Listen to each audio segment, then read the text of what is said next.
Da Fresh Morning.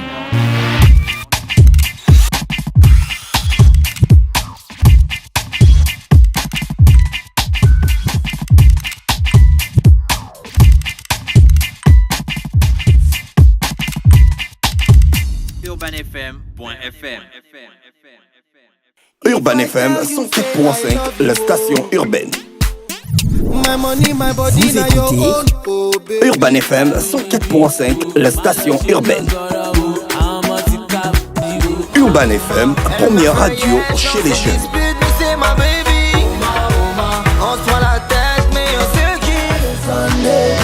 Urban FM, la radio des musiques urbaines.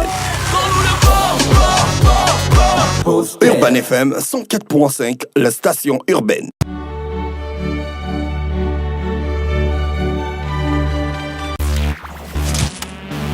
Da Fresh Morning. Sur les 104.5 Urban FM, la station urbaine dans le Da Fresh Morning. Charles, bonjour. Bonjour. Tu peux rapprocher le micro, s'il te plaît, de toi. Voilà. Je rapproche le micro. Merci d'être avec nous ce matin. Comment ça va du côté de l'Institut français? Écoute, ça va très bien. Plein d'activités. On est toujours dans le match. Ah, d'accord. Ouais. Alors, quoi au programme cette semaine à l'Institut français? On a encore plein de choses cette semaine, donc vous allez vous régaler. Et on va commencer par une activité que nous allons avoir ce soir, parce que comme vous le savez, nous avons un cycle de débats d'idées, de rencontres littéraires. Donc chaque mois, une activité nouvelle et des personnes nouvelles à rencontrer qui sont d'ici ou d'ailleurs, de la zone de la francophonie ou de France. Alors ce mois-ci, nous avons eu 2 activités, dont une qui va avoir lieu ce soir. Le cycle s'appelle l'Afrique aux 1000 visages. On vous en a certainement et forcément déjà parlé. Oui. Et donc ce soir, et les 2 invités qui sont avec nous aujourd'hui sont là pour ce fameux cycle de débat d'idées autour ce soir de la biodiversité et l'édition en Afrique. D'accord. On a Madame Hugues Laurence. Bonjour. Bonjour. Merci d'avoir accepté notre invitation. Avec plaisir. Et on a Madame Issaka Yasmine. Oui, c'est ça. D'accord. Bonjour. Bonjour. Vous êtes directrice éditoriale des éditions Graines de Pensée. Au Togo. Au Togo, hein? Oui, c'est ça. D'accord, vous venez du Togo. Je viens du Togo. Et je suis ravie d'être là. Togo Timati. Je savais. Oui. C'est qu'on est connus. D'abord, j'allais au Togo et il a ramené un carton entier de Togo Timati. Et c'est quoi C'est ça? une excellente chose. C'est C'est une des tomates C'est bio un faites au jeune Togo. Togolais qui Ah fait ouais. de la tomate Voilà. qui se conserve sans conservateur chimique. Absolument. Et C'est dans des très bien bouteilles de en verre. promouvoir Ça, ce c'est genre beau, de ça. produits bio. Donc c'est Ouais. des tomates qu'on ne peut bien. pas utiliser à la fin des concerts si ça n'a pas été bon pour Non. les lancer. Non, on peut pas. J'ai bien Celle-là, elle peur se que ce soit conserve, un elle peu reste trop. fraîche. D'accord, Ouais. ok. Donc pas la taupe, d'accord. Alors, vous êtes là donc pour les conférences, hein? C'est ça. Vous apportez quoi de plus dans ces conférences? Alors, c'est pour moi l'occasion d'abord d'avoir un aperçu, on va dire, du paysage éditorial gabonais, Oui. dont j'avais déjà une petite image à travers Sylvine Sam, qui est une collègue, membre de l'Alliance, membre d'Afrilibre comme moi-même. Oui. C'est aussi l'occasion de témoigner de la vitalité de l'édition africaine. D'accord. Et aussi de poser certains constats, voir ce qu'on peut faire pour une industrie du livre pérenne en Afrique. D'accord. Vous proposez aux jeunes auteurs africains de plutôt s'intéresser aux éditions africaines que de plutôt aller à des éditions européennes? Mais oui, mais en même temps, Mais il les ne coûts ne sont- suffit pas de leur proposer, il faut qu'il y ait une expertise locale, Mhm. il faut qu'on arrive à leur proposer des travaux d'une facture éditoriale irréprochable, qu'on soit à même de promouvoir leurs livres, de les diffuser, Oui. qu'ils ne soient pas tentés, qu'il n'y ait aucune raison qui n'éditent pas localement. D'autant plus que pour eux, c'est quand même pas la panacée être édité au nord, Oui. puisque leurs ouvrages ne sont visibles nulle part au sud et qu'en fait, ils n'ont pas un réel public, quoi. D'accord, ok. c'est ça. Être édité en Afrique, je pense que c'est ce que d'après je voulais continuer dans sa question, être édité en Afrique ou tout simplement imprimer un simple magazine en Afrique, peu importe le pays, revient quand même extrêmement cher que de le faire à l'extérieur. Donc la plupart des personnes vont le faire à l'extérieur. Qu'est-ce que On a vous des allez alternatives apporter assez intelligentes, solidaires à ce propos. C'est vrai que l'édition revient cher. L'impression production notamment, parce que tous les intrants qui entrent dans la fabrication du livre sont hélas importés. Bien que un pays comme le Togo ait ratifié l'accord de Florence, dans les faits, non. On continue à être taxé et le livre revient relativement cher. Donc, puisque nous travaillons au sein de plusieurs collectifs professionnels, comme AfriLive par exemple, ou l'Alliance internationale des éditeurs indépendants, ou l'APNET, mais il y a des réflexions qui se mettent en place, qui sont déjà mises en place, pour mutualiser nos expériences, faire des coéditions qui nous permettent que le travail éditorial soit fait dans un pays, l'impression dans un autre. Ensuite, les ouvrages ventilés un peu partout. Parce que le gros problème de l'édition en Afrique, c'est ça, c'est la diffusion. D'accord. De faire que nos livres soient, un livre édité au Togo, soit visible au Gabon, c'est difficile.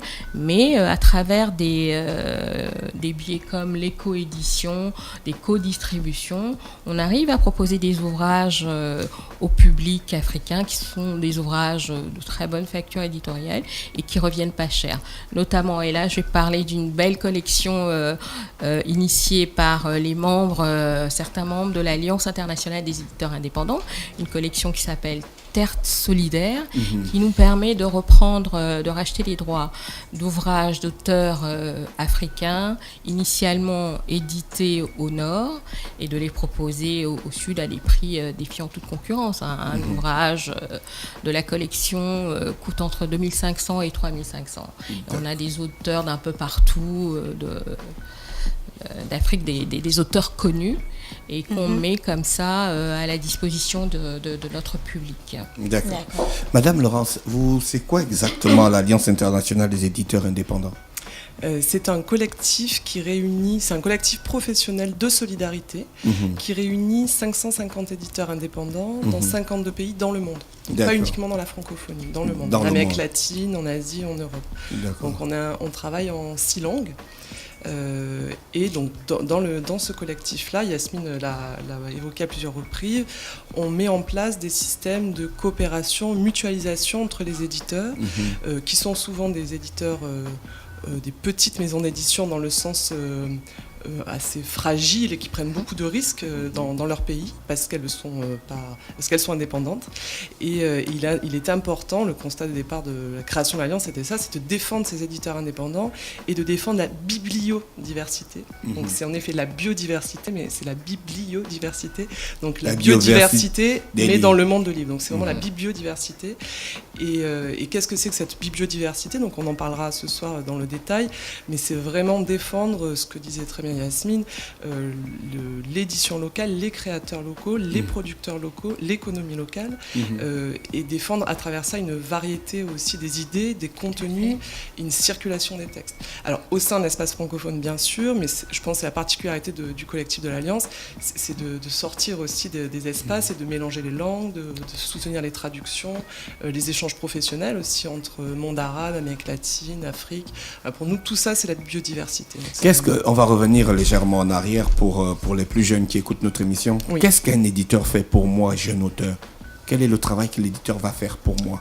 Quand j'ai fini d'écrire un livre et que je cherche un éditeur et je ne sais pas très bien ce qu'il va faire pour mon livre. Alors, je dis ça en un mot, puis je vais laisser la parole à Yasmine qui est vraiment éditrice. Moi, je suis la directrice de ce collectif-là, mais Yasmine est vraiment éditrice.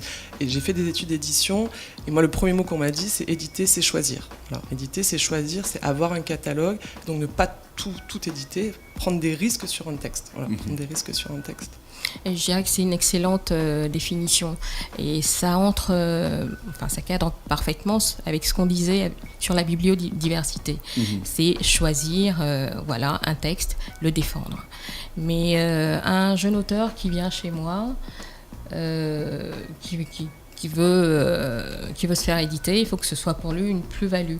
Parce qu'en Afrique, on a souvent tendance à confondre l'imprimeur et l'éditeur. Le métier d'éditeur est un métier absolument méconnu en Afrique et on se bat pour prouver aux gens que l'auteur a besoin de l'éditeur.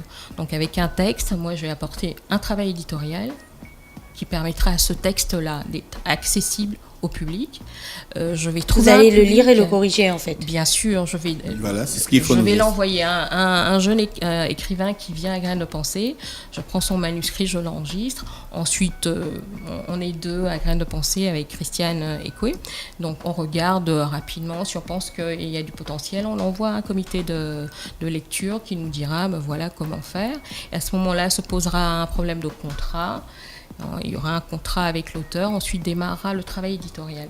Parce que l'intérêt de la chose, c'est ça, c'est de rendre le livre accessible en termes de produits, mais aussi en termes de contenu. Donc c'est aussi vous qui pensez à la couverture, à l'illustration par exemple. Oui, en d'accord. concertation avec l'auteur, bien sûr, on fait des propositions à l'auteur dans ce sens-là. Oui. Ouais, d'accord. Et puis surtout, chose qu'il ne faut pas oublier, c'est la promotion de l'ouvrage. Parce qu'il y a un adage qui dit éditer n'est pas stocker. Donc une fois que le livre est là, par tous les moyens, chercher à le faire rencontrer le public qu'il faut. C'est ces thèmes-là que vous allez aborder à la conférence? Entre autres, la bibliodiversité, voilà comment réaffirmer les enjeux de la bibliodiversité pour réfléchir à un avenir de l'industrie du livre en Afrique. On parlera aussi de la question du numérique, des langues africaines, l'édition en langue africaine aussi. Et puis peut-être aussi, selon les questions du public, de comment protéger, développer une économie locale, notamment avec la question un peu épineuse du scolaire, du marché de manuels scolaires, qui est importante justement quand on parle de bibliodiversité. Voilà. Et ça rentre dans un cadre plus général de nos politiques nationales du livre, en fait. D'accord. Et puis je vais dire, c'est d'autant plus important ici aujourd'hui que nous, à l'Institut français, on le voit bien, on a de très nombreuses demandes pour faire remonter directement les livres pour l'édition vers des éditeurs français. C'est vrai qu'il y a un réflexe qui est de dire si j'édite ici au Gabon, ça paraîtra entre guillemets comme un livre de moins bonne qualité ou un écrit de moins bonne qualité que si j'édite en France. Donc le réflexe est de ne même pas chercher sur le pays un éditeur, mais de tout de suite partir vers le nord pour dire voilà, moi j'ai édité sur une édition française, ça a été fait à Paris, et que c'est comme si c'était un gage de qualité. Or, je pense qu'effectivement, il y a une nécessité absolue que sur le pays, les éditeurs s'impliquent et que les écrivains eux-mêmes aient le réflexe de commencer par aller voir les éditeurs locaux, et que ensuite, si des choses remontent, ce sera formidable, mais que ça commence par le local et que cette richesse-là participe aussi de l'économie locale serait forcément un très grand plus. D'accord. Pour ce débat d'idées littéraires, il y aura évidemment une invitée d'honneur qui est Honorine Ngou, qui est le prix de littérature panafricaine 2018, qui sera là ce soir. Et donc, bien évidemment, Sylvie Nsamé, des éditions Nsamé, qui sera avec nous. Nsamé. Ouais, Nsamé. Édition Nsamé.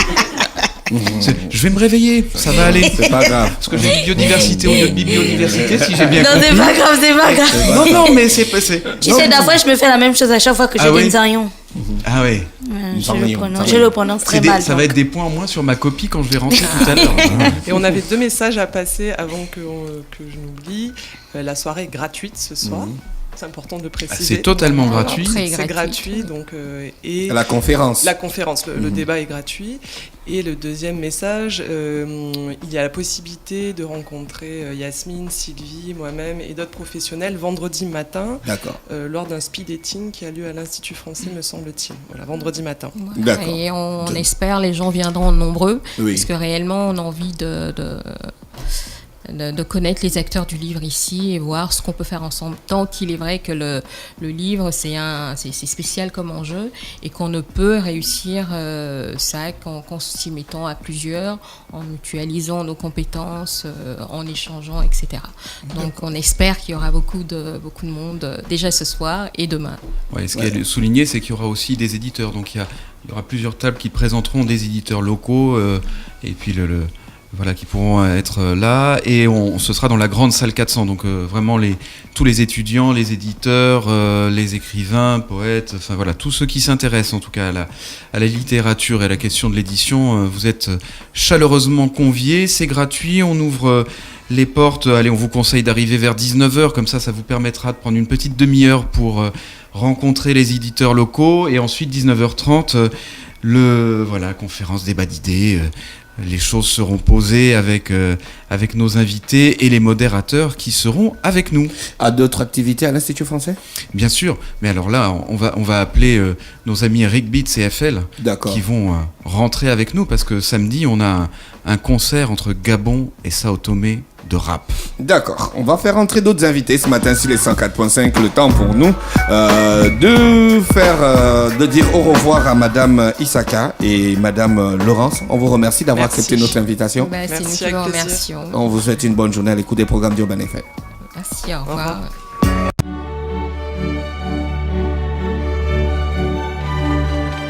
Urban FM 104.5, la station urbaine. Vous écoutez Urban FM 104.5, la station urbaine.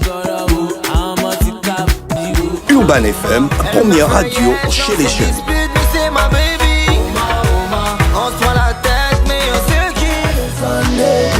Urban FM, la radio des musiques urbaines. Urban FM 104.5, la station urbaine. Stop Fresh Morning.